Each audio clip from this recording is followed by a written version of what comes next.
ದಿವ್ಯ ಸಾನ್ನಿಧ್ಯವನ್ನು ವಹಿಸಿಕೊಂಡಿರ್ತಕ್ಕಂಥ ಪೂಜ್ಯ ಶ್ರೀ ಗುರುಗಳಾದಂಥ ಶಟಸ್ಥಳ ಬ್ರಹ್ಮ ಸಿದ್ದರಾಮ ಶಿವಾಚಾರ್ಯರ ಪಾದಗಳಿಗೆ ನಮಸ್ಕರಿಸಿ, ಅದೇ ರೀತಿ ಇನ್ನೊಬ್ಬ ಪೂಜ್ಯರು ಗುರುಗಳಾದಂಥ ಡಾಕ್ಟರ್ ಪಲ್ಲಣಪ್ಪ ಮಹಾಸ್ವಾಮಿಗಳ ಪಾದಗಳನ್ನು ನಮಸ್ಕರಿಸಿ, ಅವರೊಂದಿಗೆ ಇನ್ನೂ ನಮ್ಮ ಜೊತೆಗೆ ಸದಾ ತಮ್ಮ ಆಶೀರ್ವಾದದಲ್ಲಿ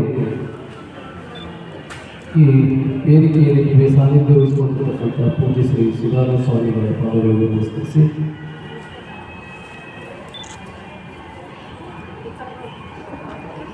ಸುಮಾರು 20 ವರ್ಷಗಳಿಂದ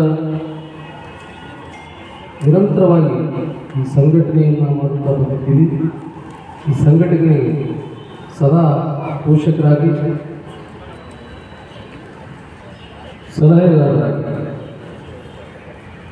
ನಮ್ಮ ಬೆನ್ನಿಗೆ ನಿಂತಹ ಹಿರಿಯರು, ಸಾಹಿತಿಗಳಾದಂತಹ ಸನ್ಮಾನ್ಯ ಶ್ರೀ ದೇವೇಂದ್ರಪ್ಪ ಬ್ಯಾಡಿಯಾಳವರಿಗೂ ಕೂಡ ನಮಸ್ಕರಿಸಿ, ಅದೇ ರೀತಿ ಇನ್ನೊಬ್ಬ ಹಿರಿಯರು ಸಲಹೆಗಾರರಾದಂತಹ ಸನ್ಮಾನ್ಯ ಶ್ರೀ ಶರಣಪ್ಪ ಹುಮ್ಸ್ಗಿ ಸರ್ ಅವರಿಗೂ ಕೂಡ ನಮಸ್ಕರಿಸಿ, ವಿಶೇಷವಾಗಿ ಈ ಕಾರ್ಯಕ್ರಮ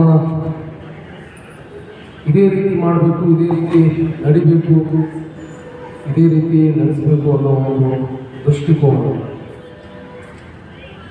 ನಮ್ಮ ದೇಶದ ಹೆಮ್ಮೆಯ ವಿಜ್ಞಾನಿಗಳಾದಂತಹ ಸನ್ಮಾನ್ಯ ಶ್ರೀ ಡಾಕ್ಟರ್ ಶ್ರೀ ಶ್ರೀನಿವಾಸ್ ಭಟ್ ಅವರಿಗೆ ಕೂಡ ಈ ವೇದಿಕೆಗೆ ಸ್ವಾಗತಿಸಿ, ಅದು ನಮ್ಮ ತಾಯ್ನಾಡಿಗೆ ಸ್ವಾಗತಿಸಿ ಅವರಿಗೂ ಕೂಡ ವೇದಿಕೆ ಮತ್ತು ಸಂಘಟನೆ ಮೂಲಕ ನಮಸ್ಕಾರ ಮಾಡ್ತೇನೆ.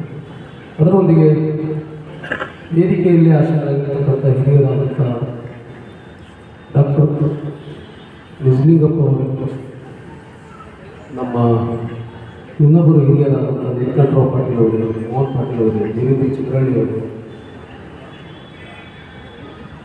ಸೊ ನಾವು ಪ್ರತಿ ಸಲ ಒಂದು ವಿಭಿನ್ನವಾದ ಒಂದು ನಮ್ಮ ಸಂಘಟನೆಯಿಂದ ವಿಭಿನ್ನವಾದ ಒಂದು ಕಾರ್ಯಕ್ರಮಗಳನ್ನು ಆಯೋಜನೆ ಮಾಡ್ತಾ ಬಂದಿದ್ದೀವಿ. ಅದೇ ರೀತಿ ಈ ಕಾರ್ಯಕ್ರಮ ಕೂಡ ಆಯೋಜನೆ ಮಾಡಬೇಕು.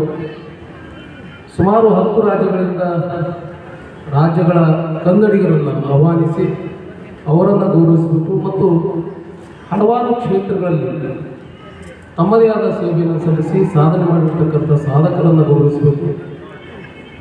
ಅದರೊಂದಿಗೆ ಉತ್ತಮ ಶ್ರೇಣಿಯಲ್ಲಿ ಪಾಸಾದಂತಹ ವಿದ್ಯಾರ್ಥಿಗಳಿಗೆ ಒಂದು ಪ್ರತಿಭಾ ಪುರಸ್ಕಾರವನ್ನು ಮಾಡಿ ಗೌರವಿಸಿ ಅವರಿಗೆ ಈ ಸಾಧಕರ ಒಂದು ಸ್ಫೂರ್ತಿ ಪ್ರೇರಣೆ ಆಗಬೇಕು ಅನ್ನುವ ಒಂದು ದೃಷ್ಟಿಯಿಂದ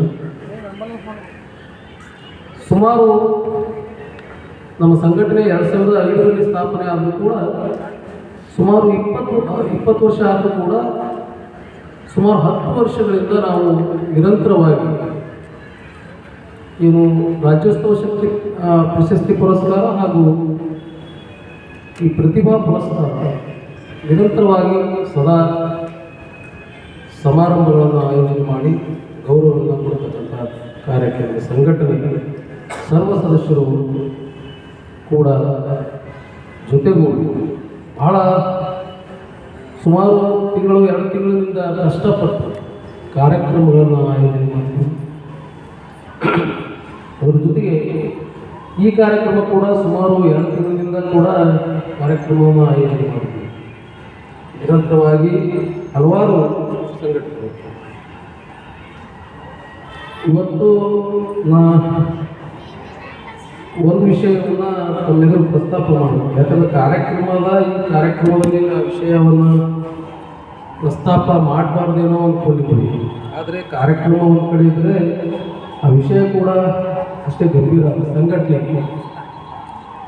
ಯಾಕಂತಂದ್ರೆ ನಮ್ಮ ಸಂಘಟನೆಯಲ್ಲಿ ಕಾರ್ಯನಿರ್ವಹಿಸ್ತಕ್ಕಂಥ ಏನು ಇಬ್ಬರು ಬರೀ ಸರ್ ವೇದಿಕೆಗೆ ರಾತ್ರಿ ಸೊ ಒಂದು